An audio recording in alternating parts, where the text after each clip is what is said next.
So Professor Bryan Grenfell has really made some pretty major contributions in our understanding of epidemiology and the spread of disease and how to treat the spread of disease.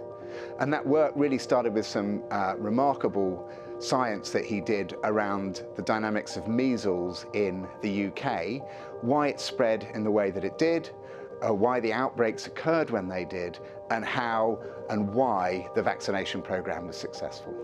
So I think Bryan's major breakthrough was the appreciation that you could collect really good detailed data on diseases, and you could use those to inform models and then analyse those mathematical models in a way that allowed us to understand how to cope with, to live with and to treat diseases.